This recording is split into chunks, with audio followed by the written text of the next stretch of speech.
Keriba Samake. Isufa. Ibrahima Fomba, universitaire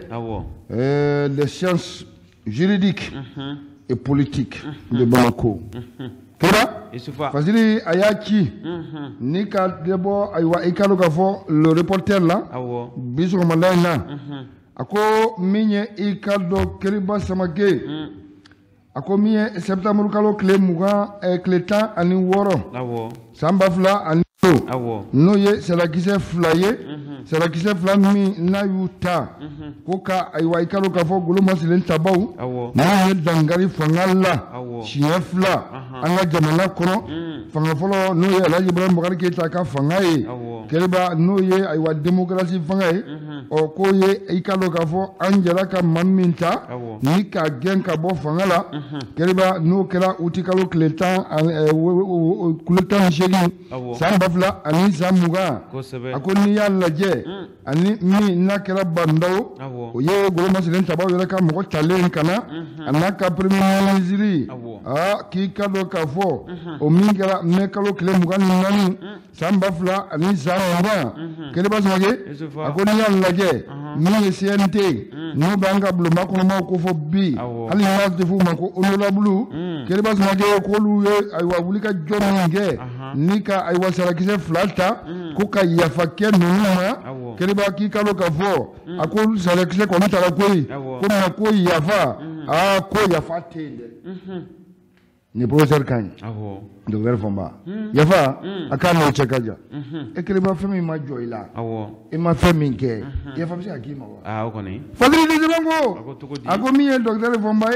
ako ni yalta kalaje ako ni sarakise flami natala keriba kwa ma cha chogola koi ni yalaje miye sharti ye keriba o ya fo ka bankoi miye ikalo ka fo ni wala ya fly keriba ko kuma amel dongli dal la wa folklore dum wa wala ambe ka nyugo negende keriba ako mamunu lu dankari alaji Ibrahim Boubacar Keita ka fangalla ako ni yalta kalaje no mingara utikalo kletan ani jegi samba fla ani zamuga ako laji Ibrahim Boubacar Keita ako yala constitution keriba o yela marawa minye aywa hasara sumbai sara sumba mi nalebe aywa 92 kovo keriba samba kelen sankena kononton sambi kononton ani fla keriba sara kisumba min tala jamana kono no yanga constitution keriba yala dangarlo lawa constitution ko tura nola ako minye ikalo gafo laji Ibrahim Boubacar Keita awakaye wala zeme keriba zamage awo mamunu nulu yaka fangala bi akolu ya fo nyamaye ka fo jamana dembe la gele wa bi sharti re kono koy minye laji Ibrahim Boubacar Keita kwa yere wala zeme ka sa yere koy sabula jamana le willa nove angela mawye mamnu wala nunu nga fanga ikalo ka fo ka tolaje jamana de nga wulika joko fe koy jamana je nyuma ngolo M5 RB ni angele mel nulu kungo okunchela kiriba zamage fadili dizibango agoni yalta kalaje akwamero mine kobi sarami na tara ikalo ka fo CNT bolo ko kanunu amezie ka yafa kuma kiriba zamage ako yafa beke fendema femi na gorila okoni anga fasula ku yafa beke fendema femi na jori e coup d'état te mu yafa be jabaluga yafa ma okoni ako mu yafa be fadili dizibango ako monsieur le maire nyumana ako ni yalta kalaje 92 keriba ko kole coup d'état quoi ticket c'est un crime indiscipliné contre le peuple keriba zamage ako no coup d'état make e mule yafa be kesa wali ma golo masilen tabaw munu nyena barake keriba ube mule joro u yere la ube sira munye u siale be mule ma o yo coup d'état le ga ay coup d'état kon de makaw o mo fo be wa okoni coup d'état make o mule sira amezi manza aywa ka yafa ko tuji ame yafa mo minke docteur Fomba ga kuma yin ajelelo e ame yafa fema ye feminke me femi make ko ka yafa ima keriba ko ko kala jenyi jimma jolo na ko yi ya fo ka da munga sabula keriba zamage ako ikal sakalaje awa nini manyema fle awa sini masini ngene ma nalo kera keriba mafsika kuma wa okoni Salia ka kebi sariya n'a ka di maa min ye don min i b'a dilan k'a kɛ i ka birifani ye ni k'a como i kunna a ko tɛ waleya ye waleya min n'a bɛ Mali kura ko fɔ an bɛɛ bɛ miirila bi Mali kura min na jamana kura min na bi ka fɔ Mali a kan ka yɛlɛma a ko nin t'o kɔfɛ koyi an y'a sama ni ka bɔ le reporter kɔnɔ a ka bi bɔli a kumaw ka ca sa an bɛ da yan Fasi Jɛmanba vous êtes Fɔnba an ka foli b'a ye an k'i ta indépendant ale ka bi bɔlen o bɛ n bolo Isufa a ko nin Fasiri ale sɛbɛnbaga o de ye Masire Diop ye Diop ko nin Masire Diop ale kumana a y'a yira k'a fɔ ko min ye Union Européenne ye u ka ɲɛma kura min ni o bilara a ka baara la sisan Isufa ko a y'a senfa ka don Maliba in kɔnɔ yan ka na Union Européenne k'ale ka ci la ko ye an balimamuso in sa ale tɔgɔ de ye ko Madame Emmanuela Claudia Del Ere Del Ere ale donna fasoba in kɔnɔ yan Isufa a nana fɛsɛfɛsɛliw de kɛ ko ye ka yira k'a fɔ ko tiɲɛ yɛrɛ la ale ye maa kura ye Union Européenne ale ka représentante spéciale de don ko ye Sahel jamanaw tɔgɔ la ni dɔgɔkun tɛmɛnen in na sa a nana ani maaba caman ye ɲɔgɔn ye an ka fasoba in kɔnɔ yan k'a daminɛ an ka transition ɲɛmaaw la ka taa politiki mɔgɔw la fo ka taa société civile kunda Isufa ani ninnu bɛɛ ye ɲɔgɔn ye ko ye u ka ɲɔgɔn yew kɔnɔna la sa Isufa ɲininkaliw kɛra u ni ɲɔgɔn cɛ ɲininkali kɛra jaabili bɛ kɛ ko ye ka sababuya kɛ a n'a nakan de don olu kɔni n'i y'olu sen falen ka don fasoba in kɔnɔ yan Isufa kuma de bɛ don o da sinfɛ n'i ma ɲɛ dɔnkili da kɔ dɔnkili ko kɛ sotigi fasa ale kɔni kuma kɔni de donna da kana ko ye o ye kumakan kelen suko ani dugusajɛ sanga ani waati Union Européenne ale hakilina o ye jumɛn ye ko Mali a ka kalafili n'o ye jamana ɲɛmɔgɔ sigi kalafili ye ko ni min bolodalen don ka bɛn février kalo ma san 2022 a nana ka na sɔnni sigi o kan ko ye tuguni o kɛra dɛ Claudia Del Ere a y'a yira k'a fɔ ko tiɲɛ yɛrɛ la ko Union Européenne ko bɛ yɛlɛma u kumakan tɛ yɛlɛma ko don bɛ yɛlɛma u ka laɲini tɛ yɛlɛma Isufa k'u kɔni sigilen don ka fasoba in lajɛ woni fɛ o woni min n'u bɛ ka lajɛ o fɛ sa ko fɔ yɛlɛmali ka kɛ ko ye kalafili in sa ko a dati k'a ti bɔ a ma ko kalafili in ko a b'u sɔn kun kan ko ye ko ni tugura dati la dɔrɔn ko aw k'a kɛra kojugu ye ni o bɔra yen sa min ye Irisiw ka société min ni ale bɛna n'o tɔgɔ ko Wagner Isufa o kumana o kan kosɛbɛ o mana bɔ yen sa ko Union Européenne kɔni k'a cɛsirilen don ko walasa halisa banbagaci wale min ni o b'an fɛ yan ko o ka ban o mana na bɔ yen sa min ye tunkarankew ye minnu bɛ taa tungan fɛ Senama sira ani Duguli siraw fɛ ko Isufa k'u kumana o kan kosɛbɛ walasa o ka dabila o bɔlen kɔfɛ fasoba in walasa a tagabolo ka se ka ɲa cogo min na gouvernement kunda Isufa u y'u da se o ma ko olu bɛɛ de ye Union Européenne ale kundoni ye bi kundoni min ni a t'a fɛ a ka jɛgɛnko ye k'a sɔrɔ a dun jɛgɛnnen don kabini kuma jan n'i y'a jateminɛ an bɛ se ka ko hali olu ka ko dabɔlen don ko kama Isufa a si minɛ falen tɛ a muso in sa ni o ye Emmanuel Ere ye Emmanuel Claudia Ere ye a yɛrɛ a disi gosi ko ye ko nin ye Union Européenne siɲɛ fɔlɔ ye ka an balaka n'o y'ale ye ko ale bila nin place in na ko n'i ye Mali ta k'a lajɛ ko Mali ye dossier girinba ye Union Européenne kɔnɔ ko ye ko n'i ye Mali jateminɛ Mali ye danbe jamana ye Mali laada jamana don ko Mali kan ka don ba la ka tɛmɛ Sahel jamana bɛɛ lajɛlen kan hali ni Mali yɛrɛ sigiyɔrɔ jateminɛ a bɛ diɲɛ dugukolo min kan o bɛ yɔrɔ min na ko o dogolen tɛ mɔgɔ si la ko kun kɔnɔ sa ale kɔni ale bɛ hi wasa don nin place in na ko nin t'ale siɲɛ fɔlɔ ye ka na Mali la yan dɛ ale tun ye Italie ministre des affaires étrangères ye tuma min na ale nana yan nɔ 2020 wagati a kana bɔ Mali la yan ko mɔgɔw k'a bila u kunna k'ale bɛ Mali dɔn dɔɔni ko nin t'a siɲɛ fɔlɔ ye Mali kɔnɔ n y'a fɔ cogo min na Masire Diop ale ka laseli don ka bɔ indépendant ale ka bi bɔlen kɔnɔ Isufa Diop Masire an b'a fo kosɛbɛ Kɛlɛba Samake Isufa nin bɛ min to Fasiri sɛbɛn le reporter an bɛ to a kɔnɔ o kaɲi a ka bi bɔli Fasiri Sɛbɛnba la rédaction Nyamayaso Kiriba Smage Nyamayaso ayi sholin daka ako amero mina ko bi ako mi yanga golo masilen tabawye au kangono lawla ya kiriba ko ay wa golo masilen tabab ben so jalen te koyi sabula kiriba ako niyata kalaje bi o fanga abe golo masilen tabaw bolo me kiriba niyata kalaje golo masilen tabab jomon kolo anga militaire Kiriba le fama ako bi amero mine ko bi ko ni soja ko te bela jelen nyekun kan koyi sabula kiriba ko golo masilen tabalo be kangono bi ako segenda olu tay koyi kiriba smage ako ni anda kalaje bi fanga abe ombolo me kalo ka fo fanga abe kuma asambulo koyi sabula nga condition kiriba ka ba nola awo ko dadi do ko so ko yele malima kala koyi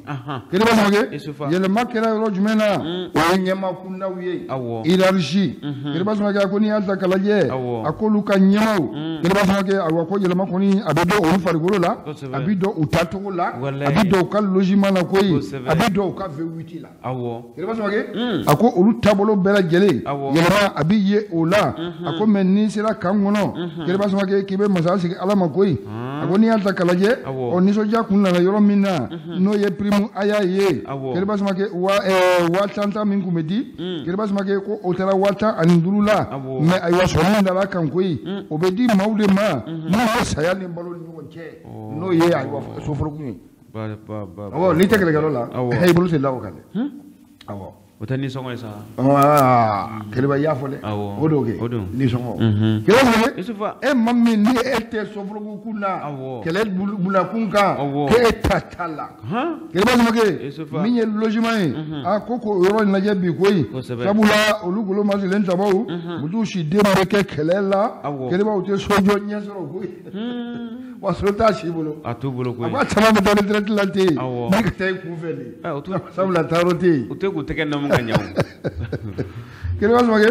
asile disemango akoni anda kalaje bi miye ay way kalo ko ogolo masilen tabanu nuye kiriba ko kangon lawla bi awa furugu achale ndo koyi nuye dotation re kiriba ko ka nyini ngali tengu ngobe koyi dotation na ko dotation kangono akoni ma okolo rajino zarra atore di ugande dele jela jme kabral wa kabral sebulu kabral akira way tatalaw dotation baba itata irarshi basi kiriba isufa akoni asakalaje minye nyema ko luga kangono ayama ko lu jamile ukoni olu bulo nemule jibe da sayri be juma fo bacha mayri koy oche oche kiriba smage isufa parce que disemango minye la rédaction akobi ki kalo ka fo ni soja kien la ate kambe kono koy sabula ni soja fangele mado koy nyemau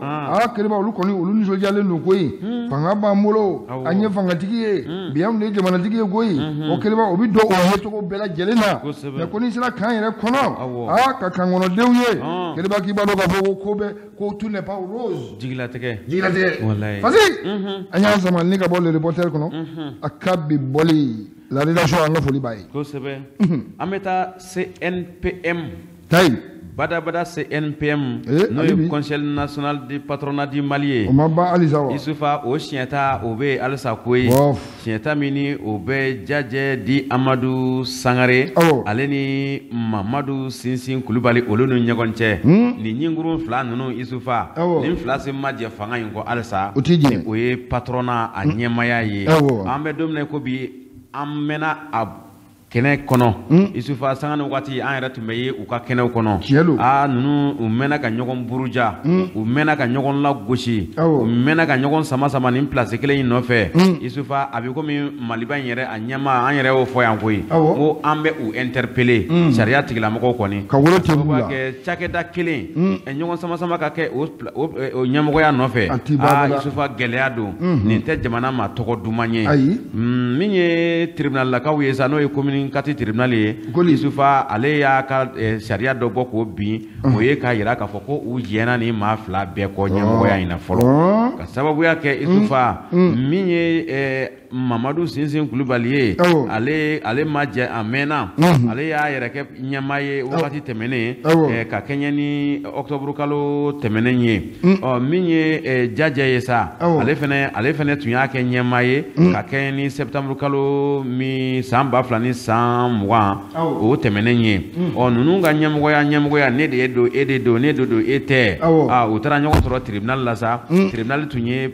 sariya dɔ bɔ ka bin ko Jajɛ ko ale bɛ se ka to yɔrɔ in na fɔlɔ ko yanni ka ko fɛsɛfɛsɛ tribunal nana ye sa tagani ka segin bɛ ka kɛ fasodenw ɲɛ mɛnna sira la commerçants ɲɛ mɛnna sira la employés ni employeurs ɲɛ mɛnna sira la Isufa sariya nana bɔ ka bin k'a fɔ ko kunun ko kɔrɔ ko ye ko u ye nin maa fila ninnu ko u y'u fila bɛɛ ka fanga bɔ ka bin fɔlɔ ko u bɛɛ ka jɛ fɔlɔ yanni ka tagabolo kura ko o ɲɛɲini a kow la ko ye o hukumu kɔnɔna na sa min ye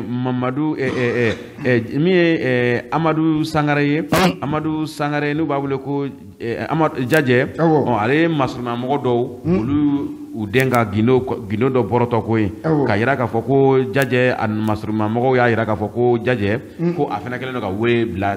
Cour suprême maaw ma walasa olu fɛnɛ ka nin kiiri tigɛ tuguni u b'a yira k'a fɔ ko min ye commune kati ta in ye ko Jajɛ ma sɔn ko ye k'a y'a kan bɔ i bolo mana bɔ Cour suprême maaw ma walasa olu bɛ se ka sariya kura tigɛ nin ko la ale ka ɲɛmaya o ka d'a ma Isufa an bɛ to k'o fɔ yan nin zana kelen b'an da nin mɔgɔ fila ni ɲɔgɔn cɛ ko ye tɔntigɛla tɛ minnu tɔntigɛla kɔfɛ ko ye ninnu fila bɛ nin jɔyɔrɔ ko kelen min na nin ye Isufa a ye jamana in a y'a don nɔgɔ la ko ye Isufa a bɛ jamana in fantan naani bɛɛ yala yala an kɔni an b'a ɲini sariya tigilamɔgɔw fɛ u k'a ko lajɛ sa ni ɲɛmɔgɔya dan tɛ nin yɔrɔ fila in ye ni ɲɛmɔgɔ fɛnɛ dan tɛ nin cɛ fila in ye u k'a lajɛ ten sa u ka ɲɛmɔgɔ wɛrɛ ɲini ka bila mun fila bolo bɔ a la wa u fila bɛ bolo bɔ la Keriba ninnu tɛ bɔ a la yɔrɔ waritigi fila ka kɛlɛ ye Keriba ni min kunna jɛ i kun bɛ ci ye ayi dɔ bɛ nin fila bɛɛ kun sa dɔ bɛ nin fila bɛɛ kun u tɛ place di sa ni diɲɛ ja tɛ fila ye ni nafolotigiya tɛ fila ye ninnu fana u ka kan k'u hakili jigin n'a fɔra ko waritigiw de ta ye fɛn bɛɛ ye u tɛ si lamini wele k'a d'ale ma ten sa monsieur le maire kɔni a ko ka daminɛ ale bɛ Jakarta de la sisan i n'a fɔ anw yɛrɛ b'an sen na cogo min na Keriba ɲɔgɔnye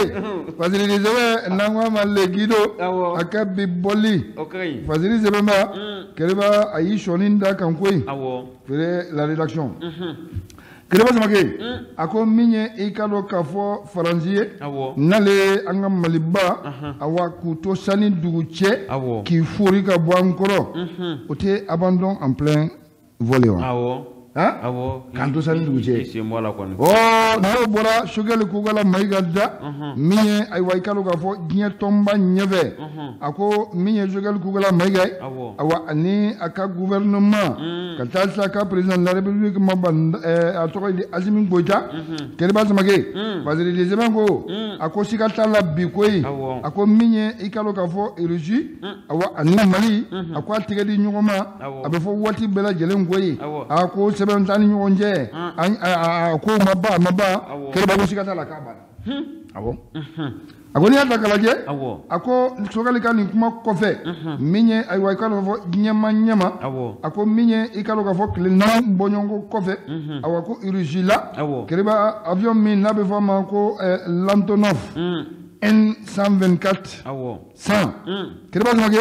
a ko ye avion ye avion min ni diɲɛ yɛrɛ kɔnɔ a ɲɔgɔn avion belebele tɛ yen n'a ma kɛ fɔlɔ a na kɛ filanan ye a ko Russie armée yɛrɛ ta don o avion belebele n'a bɛ fɔ o ma ko l'Antonov 100 Keriba de l'armée russe a ko o yɛrɛ de nana i congo awa n'an y'i kalo k'a fɔ aéroport Modibo Keita kɔnɔ Keriba a belebele jɔlen don i b'a dɔn ko nin tɛ privé ta ye Keriba Samakɛ a ko a bunakun kɔnɔ n'i ye hélicoptère naani ko o b'a kɔnɔ o bɛɛ bɛ avion pankuruba kelen kɔnɔ wa pankuruba kulu min ni a ɲɔgɔn kelen ou bien fila de bɛ diɲɛ yɛrɛ bɛɛ kɔnɔ bonya la ko Russie ta don Russie ka armée de l'air ta don